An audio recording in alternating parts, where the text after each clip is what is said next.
দেখেন ভাই, এই দুনিয়াতে কত মানুষ চইলা যায়।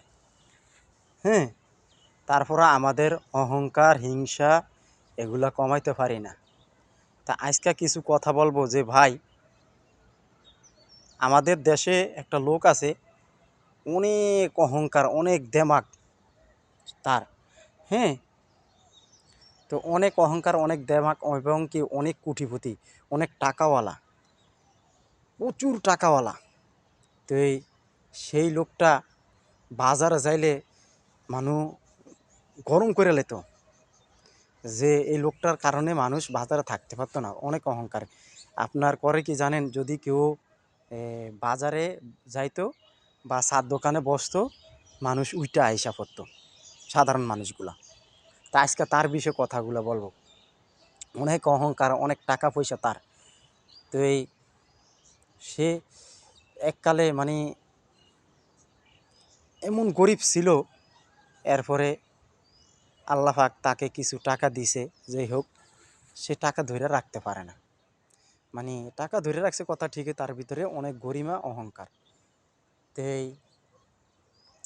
এখন অহংকার গরিমা, তো তার ছেলেটা একদিন তাকে বুঝাইলো যে বাবা, তুমি যে এগুলা যে করো, মানুষের সাথে খারাপ ব্যবহার করো বা মানুষকে ঘৃণা করো, হ্যাঁ, তোমার টাকা পয়সা আল্লাহ পাক দিছে দেখা, এককালে তোমার ছিল না টাকা পয়সা, তখন তুমি মানুষের সাথে মিশছো না, তখন পোলারও ঝাড়ি মেরে বইছে। লাস্টে একদিন তাকে স্বপ্নে দেখাইছে, আল্লাহ পাক তাকে স্বপ্নে দেখাইছে, দেখার পরে এরপরে যে তুমি যে এত টাকার অহংকার গরিমা দেখায়, তোমার এই টাকা দিছে কেডা? হ্যাঁ, দিছে কেডা? নিজের মুখের গল্পই বলতে আছে, বাস্তব কাহিনী। তো দিছে কেডা? এরপর কইছে যে মানে আমাকে আল্লাহ দিছে। তাইলে তুমি মানুষকে এত অহংকার করো কেন, এত ঘৃণা করো কেন? তেই যাই হোক, সে মোটামুটি কয়দিন ভালো চলতে আছে, চলার পথে তেই একদিন ঘুমের ঘরে হঠাৎ করে সে নাই। ঘুমের ঘরে হঠাৎ করে নাই, মানে এরপরে যাক তাকে ঘর থেকে নামাইছে, নামিয়ে টামিয়া এই যে দেখেন এত জিনিস তৈরি করেছে, কোটি কোটি টাকা কামাইছে, মেল ফ্যাক্টরি করছে, কিছু নিতে পারছে? নিতে পারে না সঙ্গে।